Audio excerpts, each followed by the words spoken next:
About 12 years ago when we moved into the house, we had our kitchen table tiled with the same tiles that we have on our floor. And after many years of use, the tiles are after loosening up, and so I'm going to remove all the tiles, redo the table, and retile the top. Are you recording?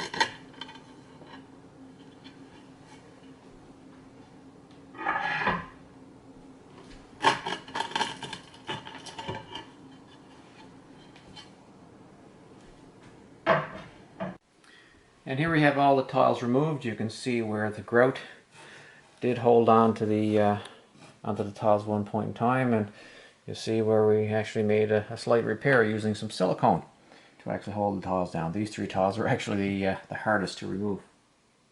Now the table's out in the workshop, and I'm still going to have to do some sanding of the top here to get some of the old paint off, some scraping here because there's still some silicone there, and there's little bits of cement still on the top, like over here. Then when that's done, I'll do the sides of the table and the legs.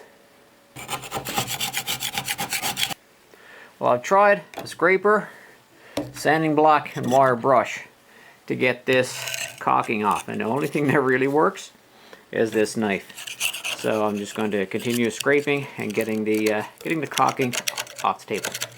With all the silicone removed from the edge and all the grit scraped from the top, now it's time to sand it. I have my orbital sander here with a 60 grit sandpaper on it, and I have it connected to my shop vac to get as much dust sucked up as possible.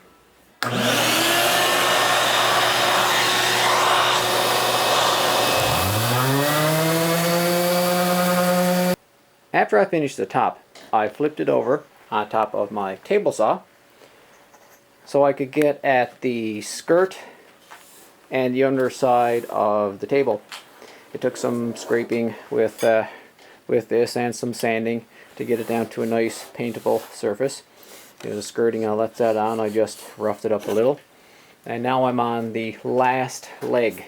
I've used this sanding sponge to get in around all the nooks and crevices of the leg so I can give it a good surface to hold a coat of paint. The skirt on the table was held down by pocket screws, and I love building with pocket screws, but after I guess years of use they've loosened up, and here they are right here, and they're not pan head, they're the I guess tapered head. So I'm replacing them with and they're about an inch and a quarter, maybe a little less. I'm replacing them with these 1.5 inch pan head screws to hold it down a little bit more tightly. The table was a little bit longer on one end than the other, like 1/4 inch. So I used my circular saw and a straight edge to cut a 1/8 inch off each side of the long end of the table to make it perfectly square. With the tabletop prepped and cut to size,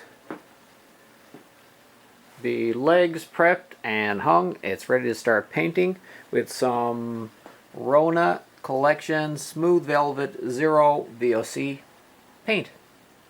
I'm thinking I'm gonna need about maybe 3 coats of paint on the table. The skirt and the underside is already done, and I have 1 coat of paint here on the legs. After multiple coats of paint on the legs and on the skirting and on the tabletop itself, I finally put it back together. Then I went in search of tiles.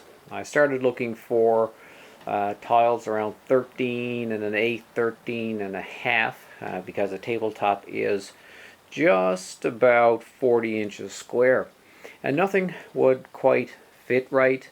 I was going to put a strip along the edge to just hold the tiles in place, but I couldn't find anything that looked nice. So finally I dropped into Creative Brick and Tile on O'Leary Avenue, and I found these gorgeous 20 by 20 tiles from Italy. I purchased 4 of them, and they fit the table perfectly. There's about an 1/8 inch of table showing on each side, which is fine. They're heavy. They're not going to move, so I'm not even going to set them with anything because they're heavy enough to just stay there. And next you're going to see what it looks like inside the house. And here it is back in the kitchen. Looks pretty nice, doesn't it? Thanks for watching.